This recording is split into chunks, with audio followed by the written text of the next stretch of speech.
अच्छा, yesterday we had global issues in international relations, whereas we are doing from the first semester, first chapter of global issues.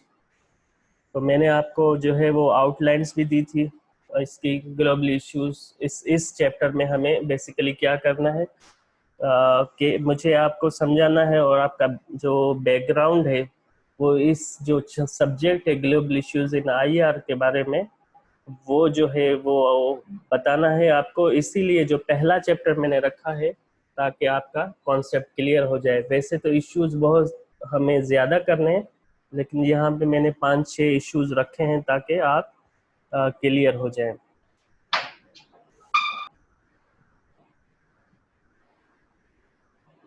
अच्छा,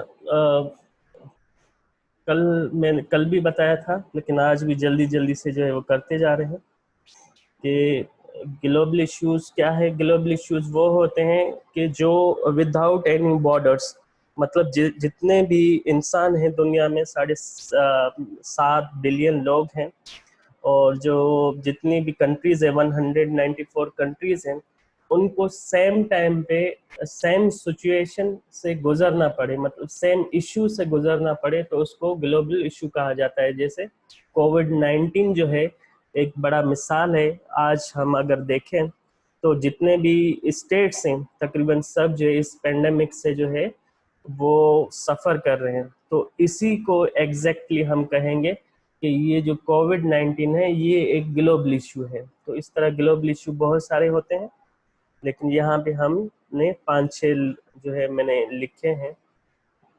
तो global issues की definition को अगर देखें, first definition is global issues are cross country and cross regional political, economic, health, technological, environmental, social and cultural problems are challenges facing humanity in a globalized world। कि जिस हम world में रहते हैं 21st सेंचुरी में, it is a globalised world. इसमें जितने भी इश्यूज हैं जो मैंने अभी लिखे हैं, social, environmental, technological, health, economic, ये इश्यूज सेम टाइम पे अक्रॉस कंट्री और अक्रॉस रीजनल जब ये जो है वो सरपास कर जाए तो उनको ग्लोबल इश्यूज कहा जाता है। This is first definition.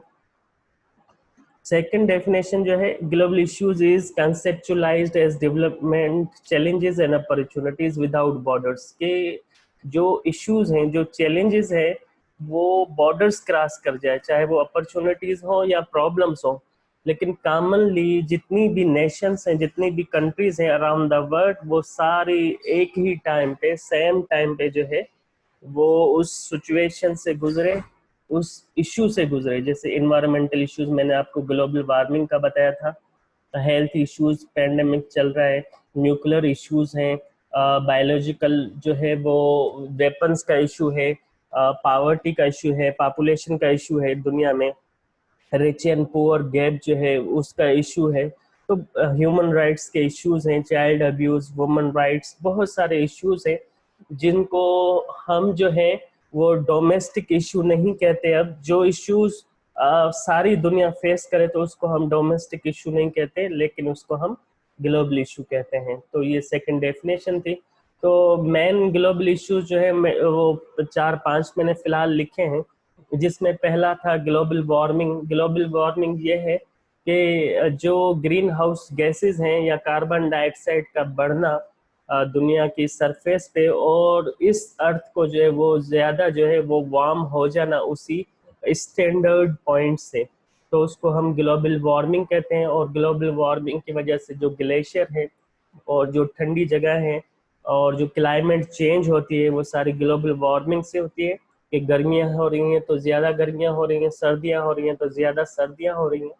तो उसी ग्लोबल वार्मिंग की वजह से ये जो कार्बन डाइऑक्साइड की मिकदार है जो अल्लाह ताला ने दी है इस सरफेस को, इस अर्थ को, वो अब जो है दिन ब दिन जो है वो बढ़ रही है। और ये मेजर कॉजेज जो है वो हमने कल पढ़े थे कि जो फॉसिल फ्यूल्स हैं, एयरक्राफ्ट हैं, मोटर व्हीकल्स हैं, इंडस्ट्रीज हैं, उनकी जो स्मोक जो है वो एटमॉस्फेयर में जाती है तो वो एयर पोल्यूशन जो है वो क्रिएट करती है। इसी तरह जो है कार्बन डाइऑक्साइड और ग्रीन हाउस गैसेस की जो है वो मिकदार बढ़ रही है। तो इसके लिए सॉल्यूशंस सिंपली कल भी हमने पढ़ा था कि जो हम ट्रीज प्लांट करते हैं वो हमें ज़्यादा से ज़्यादा जो है वो करनी चाहिए। और डिफॉरेस्टेशन, जो कटती हैं ट्रीज उनको भी रोकें। उसके बहुत सारे फवायद हैं। एक तो ट्रीज से हमें जो है वो ऑक्सीजन मिलता है और वो कार्बन डाइऑक्साइड जो है वो कंज्यूम करते हैं।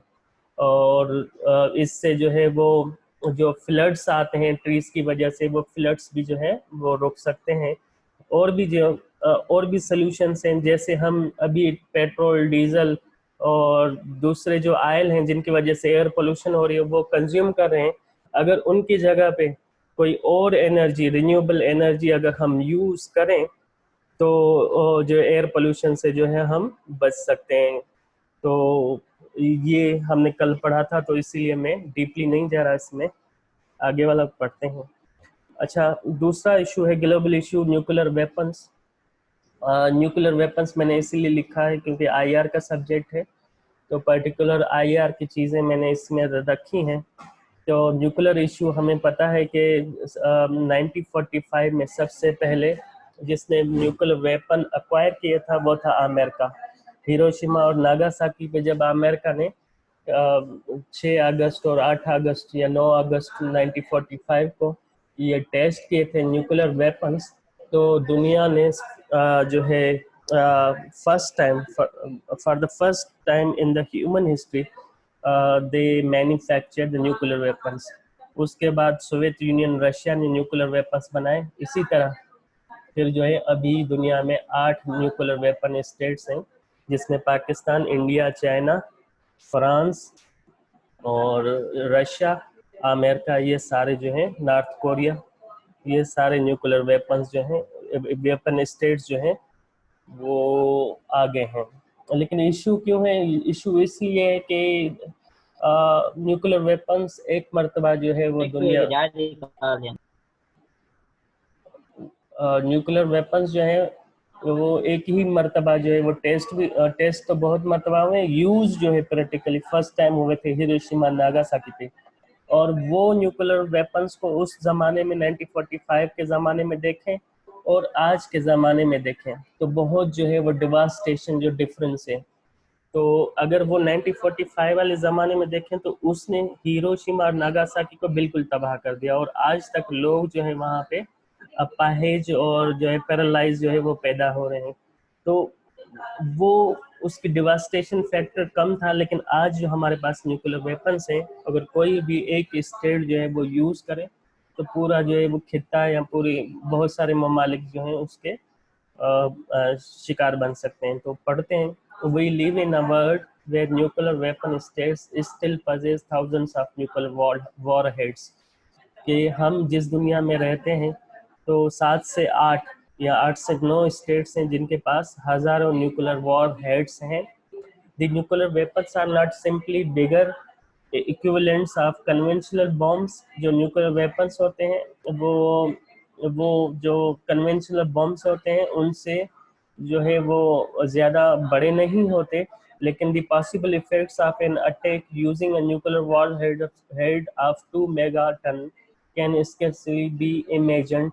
कि अगर पॉसिबल हो कि न्यूक्लियर वेपन कोई अगर यूज़ करे तो वो 2 मेगा टन में जो है वो होते हैं, तो उसकी डिवास्टेशन फैक्टर जो है वो बहुत ज़्यादा होती है। 2 मेगा टन इज रफली equal to the explosive force of total number of bombs exploded in world war 2। अब 2 मेगा टन, 2 मेगा टन का एक वॉर हेड बनता है। तो ये कह रहा है कि 2 मेगा टन जो इक्वलेंट होता है, बराबर होता है, तो कह रहा है कि जब जो सेकेंड वर्ल्ड वार में जितनी भी बॉम्बिंग हुई, जितने भी बॉम्ब्स गिराए गए, अगर वो बम्स का जो है वो कंपैरिजन करे एक एक वॉर हेड के साथ, तो वो उसके बराबर होता है। कि अगर यहाँ से एक वॉर हेड जो है, हम न्यूक्लियर वॉर हेड जो है वो हम एक्सप्लोड करें और उधर से वर्ल्ड वॉर 2 में जितनी बॉम्बिंग हुई तो वो बराबर हो जाती हैं। तो that is 2 million tons of TNT. तो ये होता है 2 मिलियन, मतलब 20 लाख टन टीएनटी के बराबर। अब टीएनटी क्या होता है? TNT is defined as abbreviation for the explosive tri nitro nitrotoluene, ये एक जो है वो जो है एलिमेंट्स के नाम है, जिससे जो है ये एक जो है न्यूक्लियर बॉम्ब्स के जो वॉर हेड्स हैं वो बनते हैं। तो कह रहे हैं कि an example of TNT is the compound use in dynamite, कि टीएनटी जो जो जो एलिमेंट है वो डायनामाइट जो है वो जो बनता है तो उसी में टीएनटी यूज होता है। तो न्यूक्लियर वॉर हेड्स में भी टीएनटी बनता है, जो है वो यूज होते हैं। But in addition to the effect of initial blast and the shock wave caused, there are also impacts of fireball, electromagnetic pulse and radioactive fallout. तो कह रहे हैं कि जो न्यूक्लियर बॉम्ब्स होते हैं या न्यूक्लियर वॉर हेड्स होते हैं, जब वो एक्सप्लोड होते हैं इनिशियली, तो वो शॉक वेव की तरह जो है वो कॉज करते हैं, और इफेक्ट उनका ऐसा होता है कि जैसे फायर बॉल हो, फायर बॉल समझते हैं ना, कोई गेंद हो उसको हम जो है वो आग लगा के फेंक दें, तो वो जितनी दूर जाएगा उतनी दूर जो है वो तबाही फैलाता जाएगा। और दूसरा इलेक्ट्रोमैग्नेटिक पल्स और रेडियो एक्टिविटी, इसका मतलब ये कि अगर आप सपोज करें गन से कोई फायर करते हैं, तो गन में क्या होता है कि जो आप टारगेट बनाते हैं तो सिर्फ उसी को हिट करता है, लेकिन ये जो न्यूक्लियर बॉम्ब या वार हेड जब एक्सप्लोड होता है तो उसमें इलेक्ट्रोमैग्नेटिक पल्स भी होते हैं, रेडियो एक्टिव फॉलआउट्स भी होते हैं, और फायरबॉल की तरह जो है वो डैमेज करता जाता है। जिस तरह सपोज करें कि किसी झील में आप पत्थर फेंके, और पत्थर जब फेंकते हैं तो उससे शॉक वेव्स जो है वो जनरेट होती हैं, तो इसी तरह जब न्यूक्लियर वॉर हेड्स जो हैं वो यूज होते हैं, तो बिल्कुल इसी तरह जैसे झील में पत्थर फेंका जाए और वेव्स क्रिएट करते हैं, तो न्यूक्लियर बम भी जो है वॉर हेड्स जो है इसी तरह एक्सप्लोड होते हैं। There are two major types of proliferation. अब न्यूक्लियर वेपन्स की प्रोलिफरेशन जो है जिसको हम स्प्रेड कहते हैं, वो दो तरह की होती है। अब 1945 में पहला जो न्यूक्लियर वेपन स्टेट था वो अमेरिका था। अमेरिका के बाद ये न्यूक्लियर वेपन स्टेट जो है अब 8 से 9 हैं। तो ये कैसे आगे स्प्रेड हुआ? तो स्प्रेड न्यूक्लियर वेपन स्प्रेड करने के दो टाइप्स हैं। एक वर्टिकल जो है वो प्रोलिफरेशन होती है, दूसरी हॉरिजॉन्टल प्रोलिफरेशन होती है। अब वर्टिकल प्रोलिफरेशन क्या है? In which nuclear weapon states develop more powerful nuclear weapons के। वर्टिकल प्रोलिफरेशन ये होती है कि पहले से ही अगर कोई न्यूक्लियर स्टेट है और वो अपने वॉर हेड्स जो है वो उनकी नंबर या तादाद जो है बढ़ाती है, तो उसको जो है वो वर्टिकल प्रोलिफरेशन कहा जाता है। और दूसरा है हॉरिजॉन्टल प्रोलिफरेशन। हॉरिजॉन्टल प्रोलिफरेशन ये है कि सपोज के कोई न्यूली स्टेट है जिसने न्यूक्लियर वेपन्स अक्वायर किए हैं, मतलब उसके पास पहले नहीं है न्यूक्लियर वेपन। जैसे पाकिस्तान 1998 को जो है वो न्यूक्लियर स्टेट बना, उससे पहले उसके पास न्यूक्लियर वेपन्स नहीं थे। तो फर्स्ट टाइम जो न्यू स्टेट जो है वो न्यूक्लियर वेपन स्टेट बनती है, तो उसको हॉरिजॉन्टल प्रोलिफरेशन कहते हैं। और जो पहले से न्यूक्लियर वेपन स्टेट है, अगर वो अपने न्यूक्लियर वेपन जो है वो बढ़ाती है, तो उसको हम वर्टिकल प्रोलिफरेशन कहते हैं। तो अब इसकी सोल्यूशन क्या है न्यूक्लियर वेपन्स के? तो जैसे ही 1945 में for the first time America nuclear weapon state बना, उसके अगेंस्ट कम्युनिस्ट सोवियत यूनियन था, उसने भी अक्वायर किया 1952 में न्यूक्लियर वेपन्स। उसके बाद बरतानिया आई, उसके बाद चाइना और फ्रांस ने अक्वायर किया। अब चाइना ने 92 में अक्वायर किया अपना न्यूक्लियर वेपन्स। उसके बाद इंडिया, पाकिस्तान, ये सारी चीज़ें आई। लेकिन जब रशिया, अमेरिका, बरतानिया और फ्रांस ने न्यूक्लियर वेपन्स अक्वायर किए, तो दुनिया जो है वो डर गई। दुनिया को ये लगा कि अगर दुनिया की सारी स्टेट जो हैं वो न्यूक्लियर वेपन स्टेट्स बन गई, और उन्होंने हिरोशिमा और नागासाकी की डिवास्टेशन देखी, तो इन्होंने कहा तो फिर तो दुनिया जो है वो सफ़ेद हस्ती से जो है वो मिट जाएगी। तो बहुत सारे लोगों ने फिर मिल बैठ के ये सोचा कि क्यों ना जिन स्टेट्स के पास न्यूक्लियर वेपन्स हैं उनको कहें कि वो अपने न्यूक्लियर हेड्स जो हैं वो डिक्रीज करें, और जो न्यूली स्टेट चाह रही हैं कि उनके पास न्यूक्लियर वेपन, तो उनको रोका जाए। तो इस हवाले से 1968 में एक ट्रीटी बनाई गई जिसका नाम था NPT, non nuclear proliferation treaty. ये सिग्नेचर के लिए जुलाई 96 को जो है ओपन की गई और 70 मार्च में जो है ये केम इनटू फोर्स।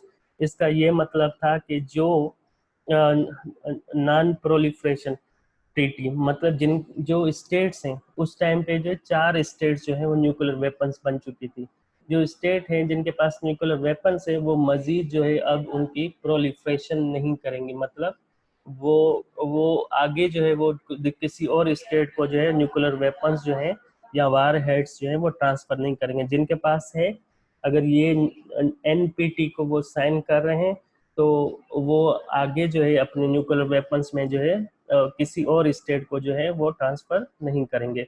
तो यहाँ पे देखें, ये मैंने लिखा है एन नॉन प्रोलिफरेशन ट्रीटी जुलाई 96 को जो है वो ओपन की गई और मार्च 97 को जो है ये सिग्नेचर के लिए ओपन की गई। इसका मेन ऑब्जेक्ट क्या था? The key objective of NPT were to stop the horizontal proliferation. अब हॉरिजॉन्टल प्रोलिफरेशन क्या है? In which more and more states acquire nuclear weapons. के 4 स्टेट्स तो न्यूक्लियर वेपन्स बन गई हैं, लेकिन आगे जो है वो प्रोसेस जो है ना चले और उसको स्टॉप किया जाए, तो इसीलिए एनपीटी जो है वो बनाई गई। सीटीबीटी है, FMCT fizzle material cut treaty है। तो ये 3 ट्रीटीज हैं जो न्यूक्लियर वेपन्स के हवाले से जो है आज भी है। लेकिन सीटीबीटी के जो सिग्नेटरी में से है वो पाकिस्तान और इंडिया जो है उन्होंने साइन नहीं किया। To limit the process of vertical proliferation, तो एक तो हॉरिजॉन्टल प्रोलिफरेशन को रोका जाए और दूसरा जितनी भी जिन स्टेट्स ने जो है वो अक्वायर कर ली है न्यूक्लियर वेपन्स, तो उनको ये कहा जाए कि वो अपने न्यूक्लियर वॉर हेड्स जो हैं वो डिक्रीज करें। तो ये 2 टाइप्स हैं और इसकी ये सोल्यूशन है न्यूक्लियर वेपन्स को कंटेन करने की। तो तोकीर, आवाज़ आ रही है मेरी? यस सर, आ रही है। क्लियर है? वो समझ में आया इशू? Yes sir. कोई सवाल हो यहाँ तक? नहीं सर, फिलहाल तो नहीं है। समझ में आया? जी सर, आ रहा समझ। अच्छा, अब तीसरा मैंने इशू लिखा है वो है chemical and biological weapons.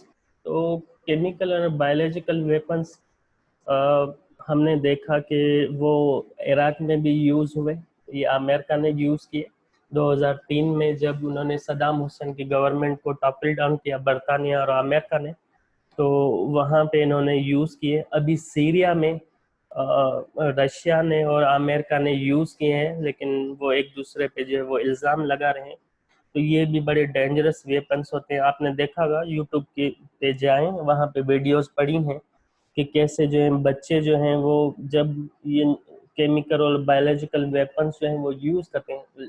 Chemical and biological weapons जो हैं वो थोड़ी लो लेवल की है एटॉमिक बॉम्ब से। एटॉमिक बॉम्ब तो कोई यूज़ नहीं कर सकता, लेकिन केमिकल और बायोलॉजिकल वेपन्स जो हैं, ये जो कन्वेंशनल वेपन्स हैं, जैसे बंदूक हो गई, नई नई जो गन्स हैं उस हिसाब से होते हैं, लेकिन उनमें ये केमिकल्स डाले जाते हैं, वो ज़्यादा इफेक्ट करते हैं लोगों को, लोगों में बीमारियां आती हैं। मैंने नीचे लिखे हैं बीमारियों के नाम।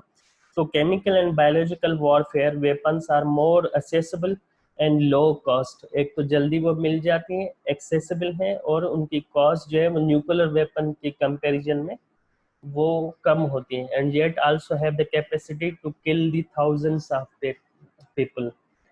कि जब आप एक केमिकल और बायोलॉजिकल वेपन्स यूज़ करते हैं, लेकिन ये भी जो है वो थाउजेंड्स ऑफ पीपल को जो है वो इफेक्ट करती हैं, क्योंकि ये गैसियस फॉर्म में होती हैं। जब आप जो है वो हिट करते हैं किसी टारगेट को, तो वो स्प्रेड हो जाता है पूरे उस एरिया में। एक्सक्यूज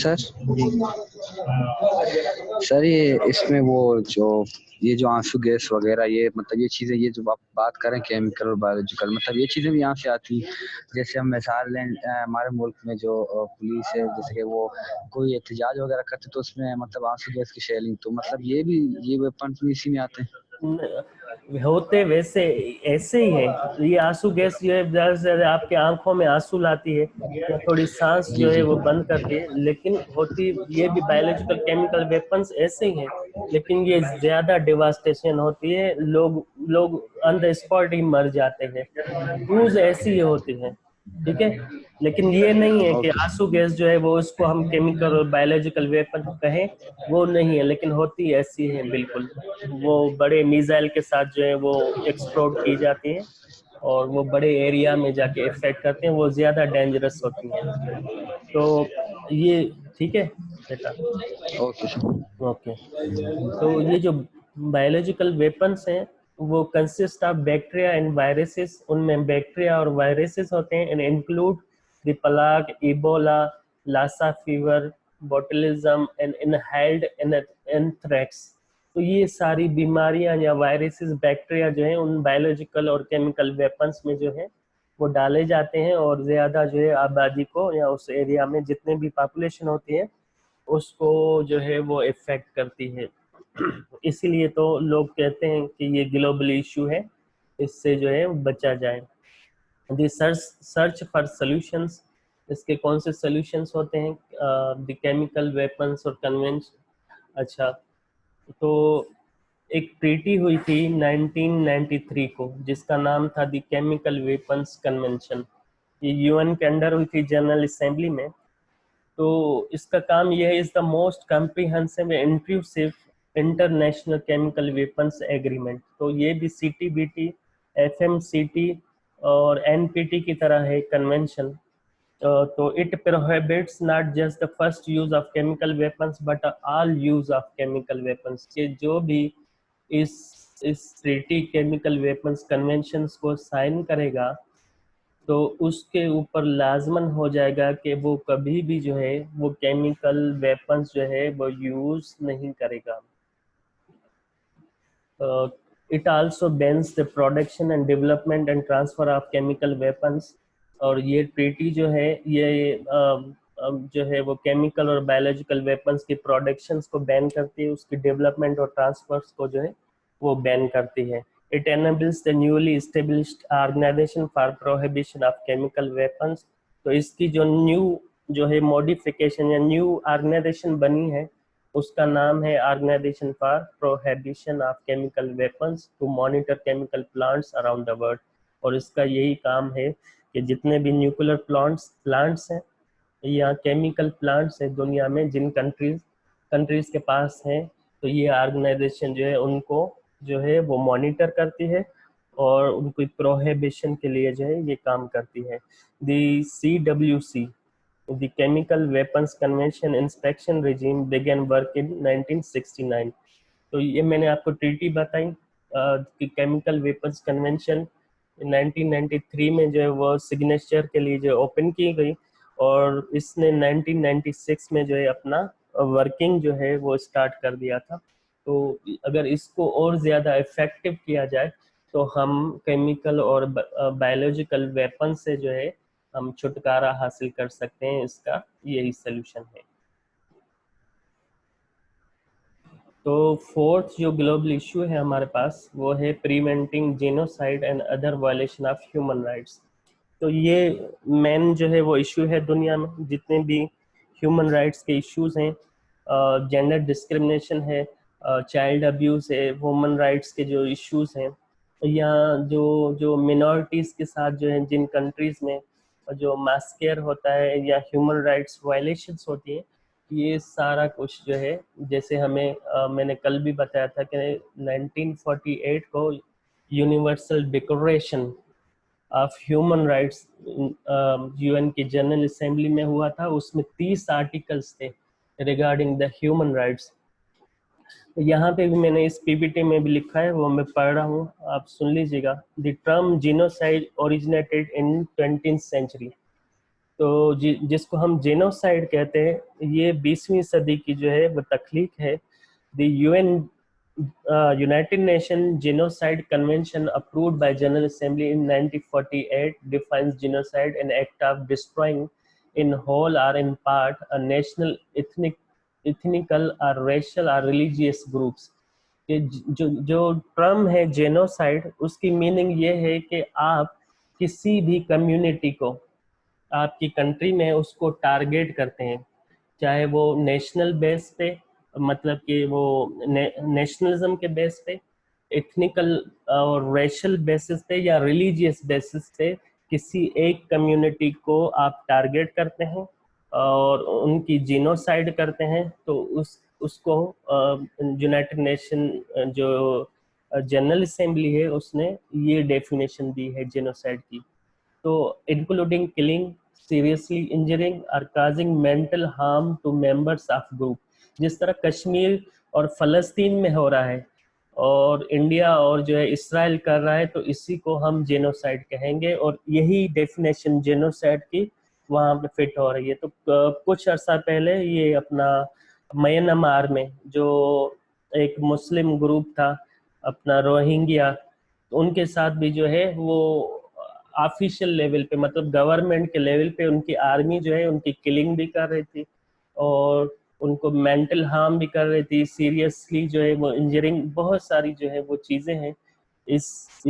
जब हम जीनोसाइड की जो है वो डेफिनेशन करते हैं जो यूएन ने दी है 1948 में, जो जेनोसाइड कन्वेंशन हुआ, तो उसमें जेनोसाइड की जो डेफिनेशन है यूनाइटेड नेशन ने दी है, तो ये डेफिनेशन है जो मैंने अभी पढ़ी है।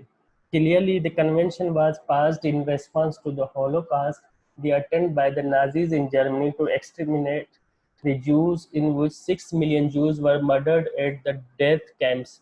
तो कह रहा है कि जब हिटलर ने हॉलोकॉस्ट किया था ज्यूज का, तकरीबन 60 लाख जूस जो हैं वो हिटलर ने मारे थे, और जिस तरह मारे थे उसको हॉलोकास्ट कहा जाता है। और उसके बाद फिर यूनाइटेड नेशन की जनरल असेंबली को ये ज़रूरत पड़ी कि जेनोसाइड की जो डेफिनेशन है उसको क्लियर किया जाए और जेनोसाइड में कौन कौन सी चीज़ें हैं ये बताए जाए।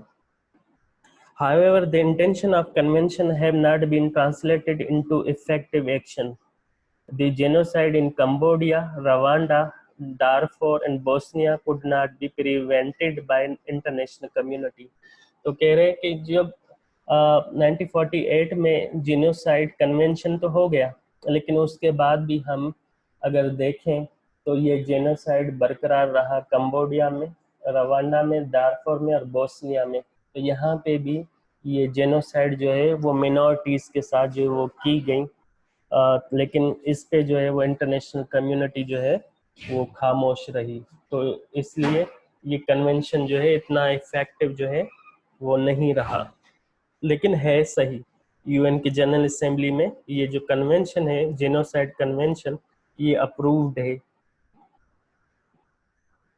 अच्छा, इसके सॉल्यूशंस क्या हैं? Although it is hard to find examples of significant improvement in the prevention of genocidal violence, there has been some modest progress. कह रहा है कि इस जेनोसाइड वायलेंस जो है इसको प्रिवेंट करने के लिए और भी कुछ जो है न्यू ऑर्गेनाइजेशंस या मॉडिफाइड ऑर्गेनाइजेशंस जो है वो बनाई गई हैं, जैसे कि N ambitious project the international criminal court is now at working. तो it was established in April 2002. The court has a global remit to investigate war crimes and crimes against humanity.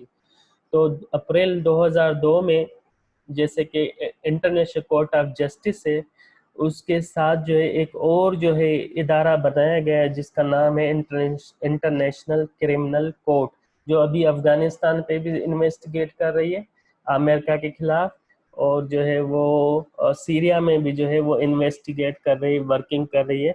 तो इस कोर्ट का ये काम है कि जहाँ पे भी जेनोसाइड के केसेस हैं वहाँ पे इन्वेस्टिगेशन कराए, या वॉर क्राइम्स हैं या क्राइम्स अगेंस्ट ह्यूमैनिटी है, तो ये सारा कुछ जो है अब इस इंटरनेशनल क्रिमिनल कोड जो बनाई गई है इसका काम है। ये अप्रैल 2002 में जो है वो बनाई गई थी। तो ये 4 जो है हमने पढ़ लिए ग्लोबल इश्यूज। तो अभी जो है ये लास्ट है। तो लास्ट को डिस्कस करने से पहले अगर कोई कुछ पूछना चाहे या किसी के पास जो है वो कोई चीज़ समझ में नहीं आई तो यू कैन आस्क अदरवाइज ये हमारे पास लास्ट इशू है, उसके बाद क्लास हम वाइंड अप करेंगे। जी sir chemical weapon sir recently sir वहाँ पे सर यूज हुए थे, अपना शाम में यूज हुए थे, जी जो बशर अल असद की हुकूमत ने यूज किए थे, बिल्कुल ऐसे ही है सर? बिल्कुल, वो यूज किए थे, लेकिन बशर अल असद ने जो है वो न्यूक्लियर बायोलॉजिकल वेपन्स जो है वो ईरान और जो है रशिया से लिए थे, लेकिन उनके जी ऊपर सर। इल्जाम लगता है, लेकिन यूज हुए हैं, बशर अल असद ने यूज किए हैं। हमने वीडियोस भी देखे हैं, बच्चों की वीडियोस देखी हैं लोगों की, कि किस तरह जो है वो छोटे बच्चे हॉस्पिटल्स में जो है वो मछली की तरह जो है वो तड़प रहे हैं। तो ये यूज तो हुए हैं, बहुत सारी जगहों पे हुए हैं। ठीक है, और किसी को कुछ पूछना हो? मेरी आवाज क्लियर आ रही? यस सर, आ रही क्लियर। अच्छा, लास्ट इश्यू पे चलते हैं, उसके बाद ये चैप्टर जो है वो ख़त्म हो जाएगा और उसके बाद हम क्लास भी एंड करेंगे। लेकिन जो है आप जो हैं वो मुझे जो आज की अटेंडेंस है उसके स्क्रीनशॉट्स जो हैं वो लेके व्हाट्सअप कर दें मुझे, तो पता चले कि कितने यस स्टूडेंट्स जो हैं, 17 पार्टिसिपेंट्स हैं जिन्होंने अटेंड किया है, तो स्क्रीनशॉट मुझे भेज दिया। तो लास्ट इशू है the north and south divide. अच्छा, नॉर्थ एंड साउथ डिवाइड ये है कि एक तरफ जो है वो अमीर कंट्रीज हैं और दूसरे तरफ जो है वो गरीब खित्ते हैं।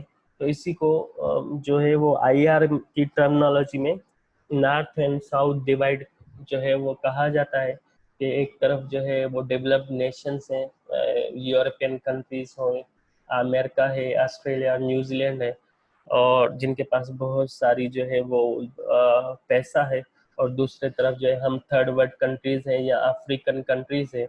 तो इसी को जो है वो नॉर्थ एंड साउथ डिवाइड कहा जाता है।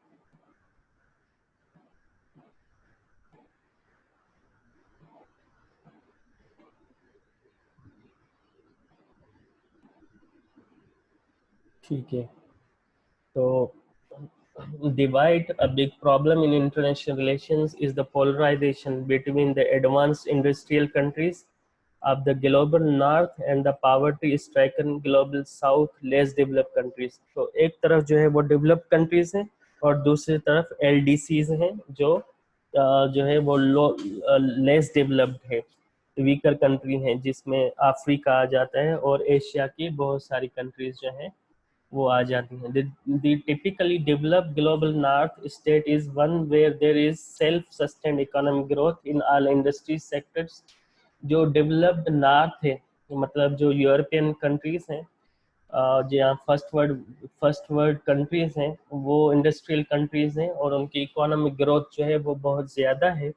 लेकिन दूसरे तरफ एलडीसीज हैं, लेस डेवलप्ड कंट्रीज हैं, in contrast characterised by low per capita GDP, low per capita growth and low life expectancy combined with high population growth।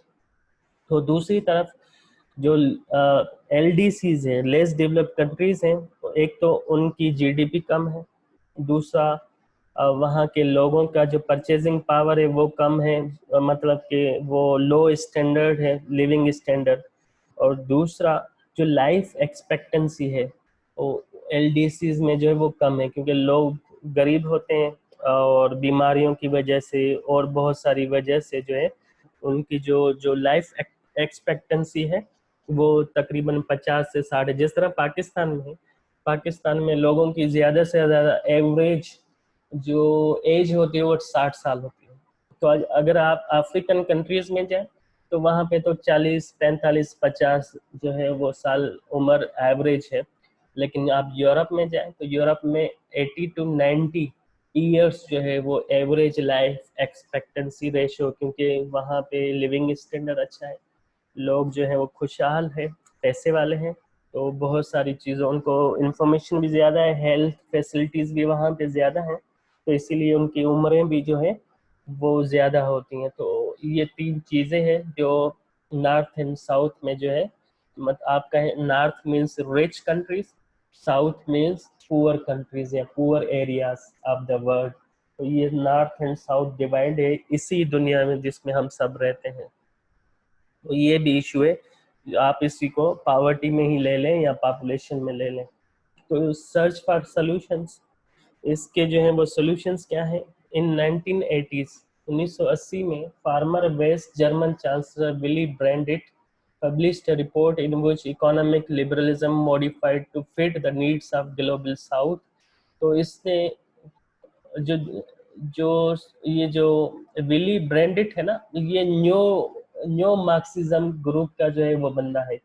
एक तो मार्क्सिज्म है जिसको हम कम्युनिज्म भी कहते हैं, वो अगेंस्ट है कैपिटलिज्म के। तो ये न्यो जो है वो मार्क्सिज्म का बंदा है। तो इसने इकोनॉमिक लिबरलिज्म या कैपिटलिज्म पे जो है वो क्रिटिसाइज किया है कि बेसिकली ये जो नॉर्थ और साउथ डिवाइड है, रिच एंड पुअर का गैप है, ये बेसिकली कैपिटलिज्म ने जो है वो लाया है। क्योंकि आप वेस्टर्न कंट्रीज को देखें, दे आर इंडस्ट्रियल कंट्रीज, तो उनके पास पैसा भी बहुत ज़्यादा है। आप जो है वो साउथ में जाएंगे तो साउथ में चाहे वो आप साउथ इसमें अपना थर्ड वर्ल्ड कंट्रीज में आ जाए, हमारे पास आ जाए एशिया में, या अफ्रीका में जाए, या लैटिन अमेरिका में जाए, तो वहाँ पे जो जो जो जो जो जो लोग हैं वो बड़े पुअर हैं। तो इसीलिए यहाँ पे भी इन्होंने ब्लेम किया है कैपिटलिज्म को। इकोनॉमिक लिबरलिज्म का मतलब capitalism. It argued that World Trade System should adjust its rules to enable the LDCs to gain a fair return on their exports. तो ये कह रहे हैं कि अगर दुनिया में इंपोर्ट एक्सपोर्ट का या इकोनॉमिक ट्रेड का ऐसा सिस्टम बनाया जाए, जिस सिस्टम में या ऐसे रूल्स बनाए जाए जिस रूल्स के तहत जो लेस डेवलप्ड कंट्रीज हैं या हम थर्ड वर्ल्ड कंट्रीज जो हैं, वो उनको भी जो है कुछ रिटर्न में जो है वो एक्सपोर्ट में फवायद हासिल हो। तो ऐसी दुनिया को पॉलिसीज जो है वो बनाई जाए ताकि जो नॉर्थ एंड साउथ का जो रिच एंड पुअर का गैप है वो कम हो सके। तो ये भी एक जो है वो पावर्टी का जो है, इंटरनेशनल पावर्टी का जो है वो एक इशू है। बहरहाल मैंने आपको ये जो फर्स्ट चैप्टर इसलिए मैंने बनाया है ताकि आगे सिलेबस में कौन सी चीज़ें आ रही हैं, कैसे पढ़ेंगे, तो उससे आपका कॉन्सेप्ट जो है वो क्लियर हो जाए कि सब्जेक्ट का नाम है ग्लोबल इश्यूज इन आईआर। वैसे तो बहुत ज़्यादा इश्यूज हैं, लेकिन मैंने आपको, आप सिलेबस चेक करेंगे तो उसमें सारे लिखे हुए हैं, लेकिन ये चैप्टर मैंने खास इसलिए बनाए ताकि आपको ऑलरेडी इंफॉर्मेशन हो सब्जेक्ट के हवाले से कि आगे हम क्या पढ़ने जा रहे हैं। ठीक है, तो यहाँ पे ये आपका चैप्टर कंप्लीट होता है, फर्स्ट चैप्टर, और क्लास भी जो है वो मैं अभी ख़त्म करूँगा। तो उससे पहले अगर किसी को सवाल हो या आप कुछ पूछना चाहते हैं तो पूछ सकते हैं।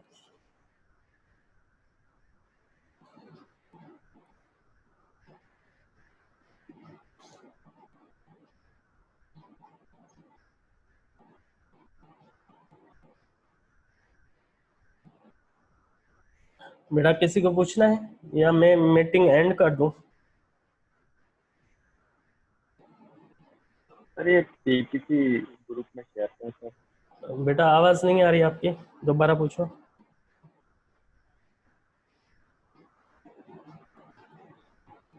सर आपकी पीपीटी सर फाइल ये ग्रुप में सेंड पीपीटी है ना, कीजिएगा। ये ग्रुप में शेयर करें। हाँ ये तो करूँगा, अंडरस्टूड है। और कोई सवाल नहीं है? नहीं सर बस ये। अच्छा, ये आपको पीपीटी भी सेंड करूँगा और इसकी वीडियो जो अभी रिकॉर्डिंग की है मैंने वो भी आपको सेंड करूँगा, टेंशन ना ले। सर हम्म, सर पहले चैप्टर में बस यही सवाल आएंगे इसी इशू के बारे में? जी यही पहला चैप्टर है, और सेकंड चैप्टर तो आगे हम जैसे जैसे करेंगे तो मैं आपको बताता जाऊंगा, लेकिन फर्स्ट चैप्टर ये है। ओके ठीक है, तो क्लियर है सब? अभी मैं मीटिंग एंड करने लगा हूँ। ठीक है, तो नेक्स्ट वीक में जो है हम सेकंड चैप्टर करेंगे। तो एक वीक में जो है एक क्लास जो है वो काफ़ी है, क्योंकि पूरा चैप्टर हो जाता है एक ही जो है क्लास में। तो ठीक है, ठीक है, अल्लाह हाफिज़।